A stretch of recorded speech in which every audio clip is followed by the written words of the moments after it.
Welcome to Starline 2, Episode 3, Spacewalk.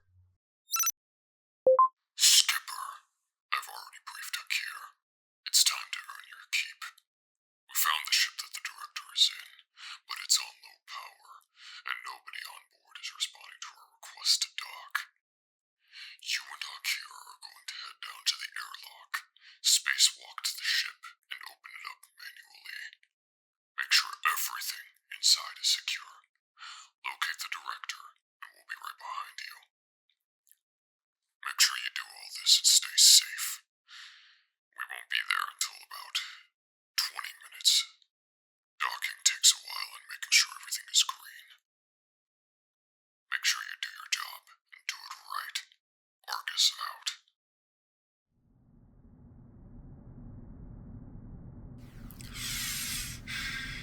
Skipper, hey. Looks like we're first in line. You know, if there's anything hostile in there, it seems like we're going to be the first ones to be riddled with bullets. Which is just a lovely way for Argus to treat his new crew.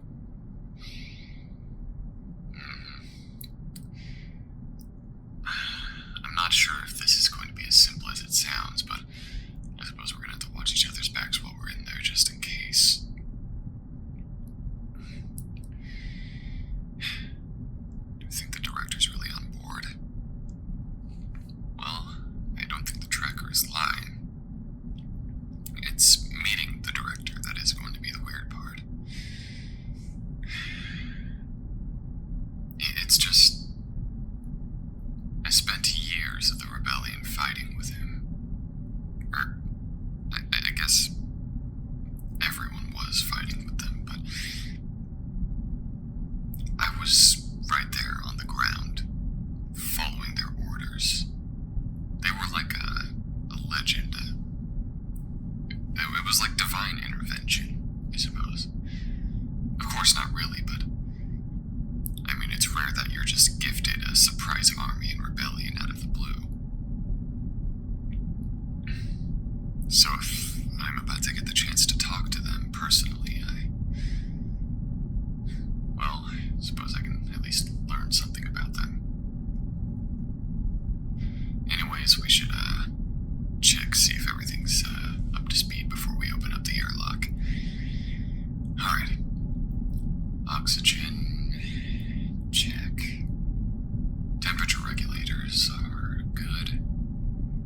Hand, feet, and back thrusters are online and fully fueled. Okay, looks like all systems are green. You good, Skipper? Alright. Let's pop the airlock open then.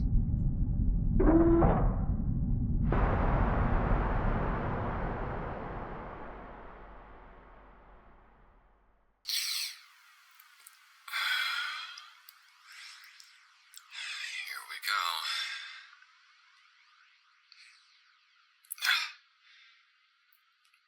Hey, Skips. You spacewalked before, right? Huh. Well, if you start drifting off helplessly, just point your thrusters in the opposite way of where you want to go. Yeah, like a jetpack.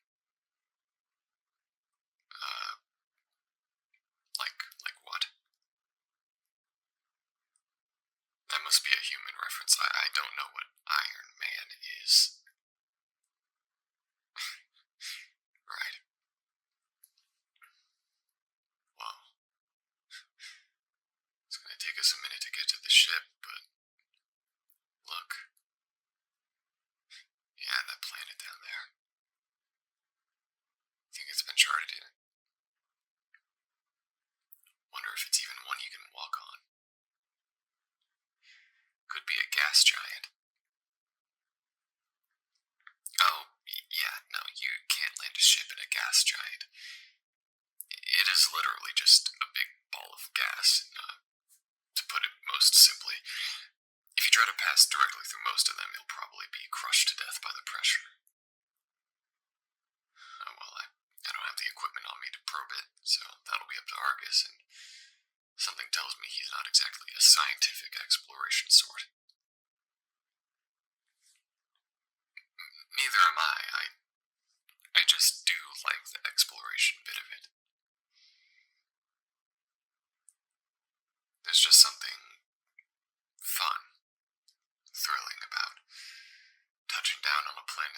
else has before.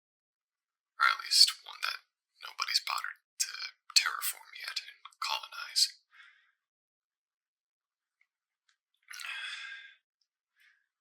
Alright, we're approaching the ship's airlock. Okay, slowing down thrusters.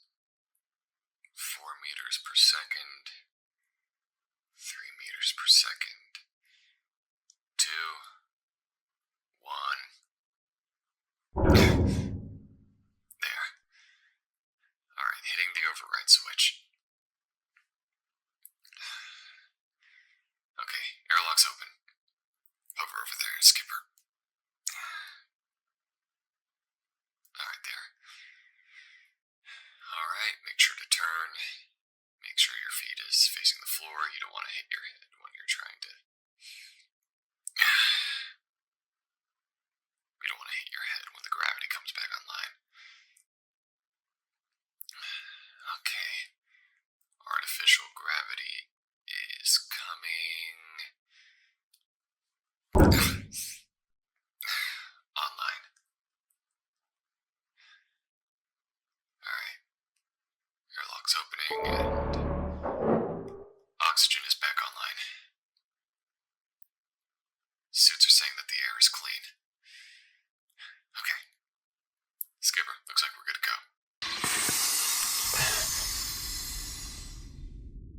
go. Oh, gets stuffy in there. Now I suppose we find the director. Wherever they're at. In the case that they're still online, are you ready to meet a war hero? Oh yeah. Like I was saying, we technically fought alongside it, but people rarely talked with the director. It's more like they addressed us all at once.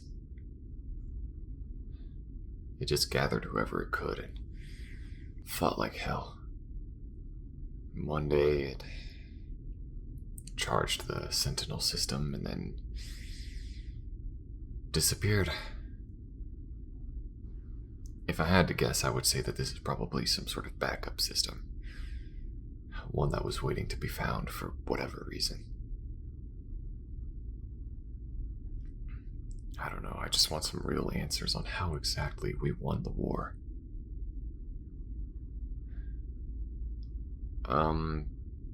Yeah.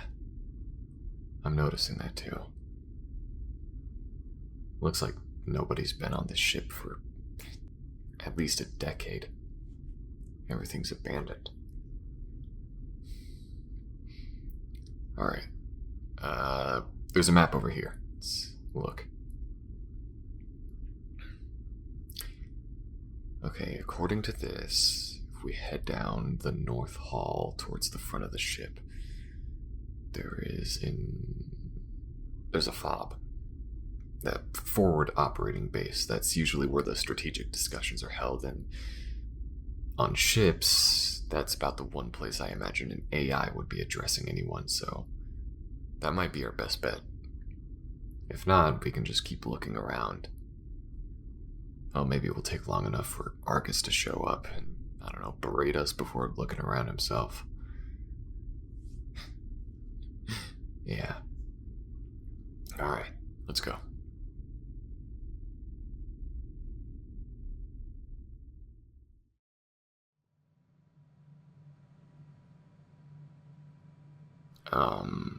Okay, there's a hollow UI on here, but I don't see anything that would signify... Hello. Establishing timeline. Time frame established. It has been 10 solar years since the Sentinels were defeated. Confirmed. Holy shit. You're actually... There is not much time to explain, so I must be brief. Yes, I am the director. I was built to continue the efforts of the resistance against their forces. 10 years ago, I was given the pieces required to create an AI army that hid among the population. Once our numbers were great enough, we launched an assault on the Sentinel's personal solar system. We were being wiped out, but I executed a last resort plan to put them down. So you really did it. Listen, we're looking for a way to... If you wish to traverse that system, then I have unfortunate news. I had to crash my original ship into their homeworld. It contained an ancient threat, a race of creatures that only know two things: to slaughter and reproduce rapidly. They can also traverse space at will, too.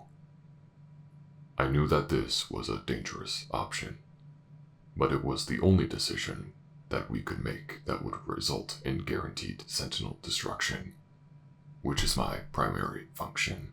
Wait, so... You unleashed creatures that could murder expertly, and not even need a spaceship to travel through space, just to destroy them? Oh, fuck. Skipper, that's why no one can traverse the system. They're being killed before they even realize there's a threat there. It was the only way, but I had a plan in place if I could be discovered soon enough. This is my last remaining vessel, and I have been running on low power mode ever since the war ended. There is a way to defeat them before their population grows unsustainably and spreads outside of the system. You were willing to gamble the universe's fate in a bid to take out the Sentinels. Yes. You're fucking kidding me.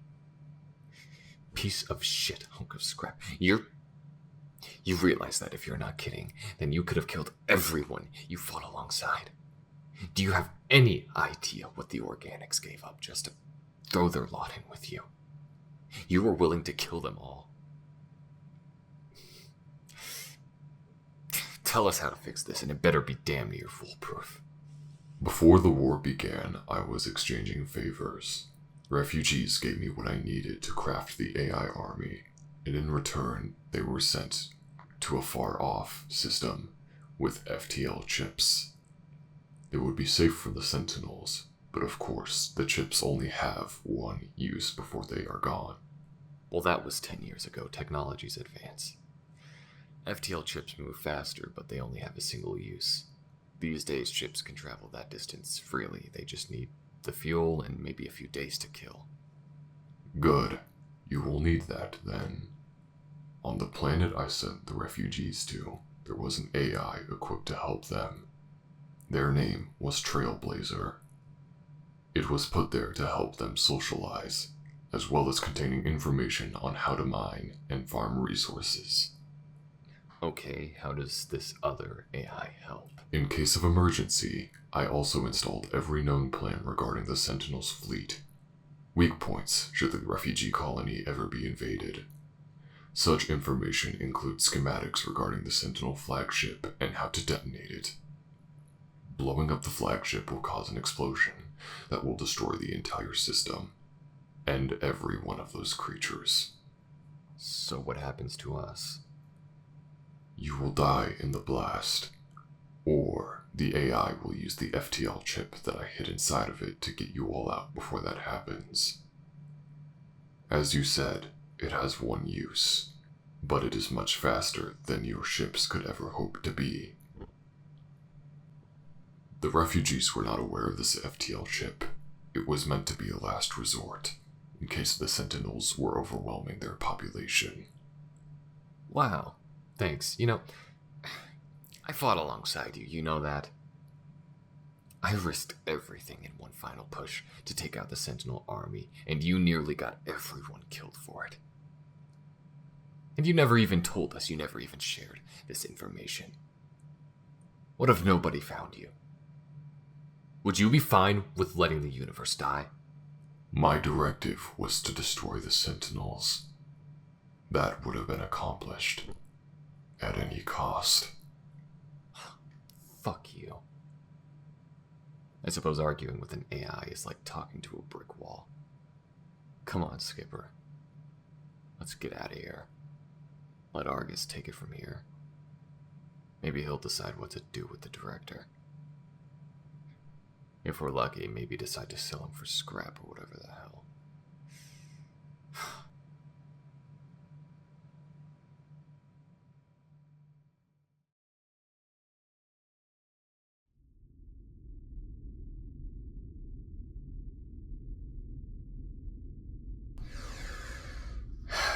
Hey, Skipper, what do you want?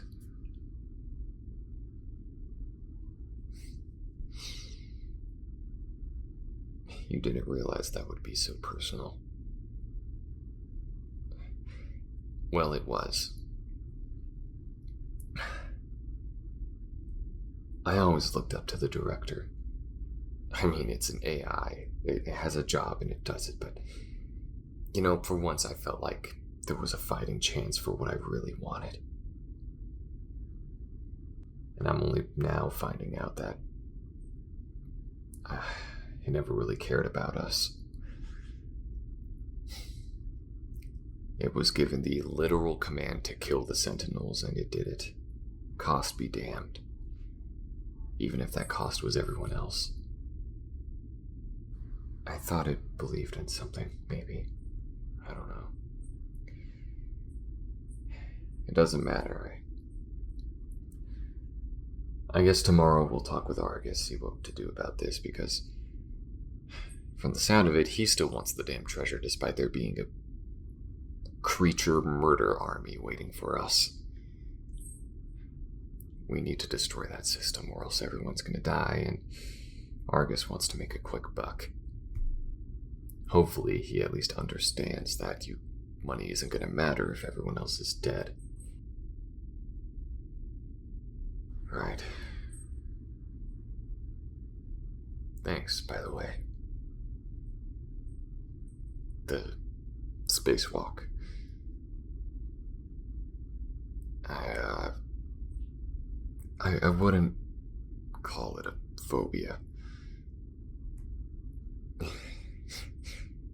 Not really. I just tend to get anxious if I do that sort of stuff alone. So long as someone's near me, it helps alleviate that a little bit. Yeah, and if you go around telling people about a space phobia, I might break your neck in your sleep. Right.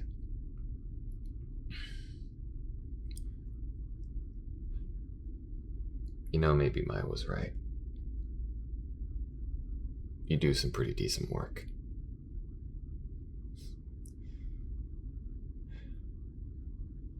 Don't let that go to your head. I am going to kick back and think everything that happened through. Yeah, I'm just about sick and tired of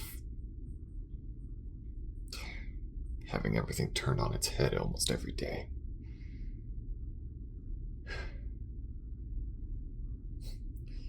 Yeah, first it's Argus taking us, and then now it's the director. I suppose it's us having to work together too, but you're lucky that hasn't turned out bad so far. Right. Alright. Now for real, get out of here. Or, be quiet. Because, I'm gonna, listen to some music while I pass out here. Right, I know. Couch is my bed tonight. You get the bed, I get the couch. Great. Alright. Call me if you need anything.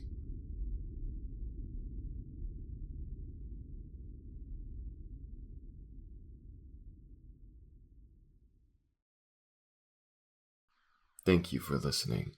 Starline was written by, edited, and recorded by myself for this channel. If you wish to see more and support me, do feel free to subscribe to the channel and check out any other content I've created. Also consider following me on Twitter and subscribing to my Patreon. Now, I will be reading out the names of my patrons. I'd like to give a special thanks to everyone who's been supporting me so far, and to the following. Thea CH, Katori Rod, Len Girl, Lee, Kitty243, Little T, Chicken Clendy, Sammy Samar, Alicia, Clarabelle Pagan, Aleswith, Miyu, Tricky Bunny Tail, Adler S, Cepheus, Dry as Shy, MG, Misa Siren, Emily Martinez, Deborah Bosshard, Lady Greystone, Aeon Eternal, Zenevia Johnson, Happy Attraction, Silverhawk E.G., Astra, Ama, Earl Grey Audios, Marta, Sukalovs, Fun Sized, Christopher Stevens, Tamara, Angel Dove, Daniela. Those are all my patrons on the Diplomat and Higher tier, which you can find in the description below. And thank you. Your patronage is extremely helpful and appreciated. I hope you all have a good night, and again, thank you for listening.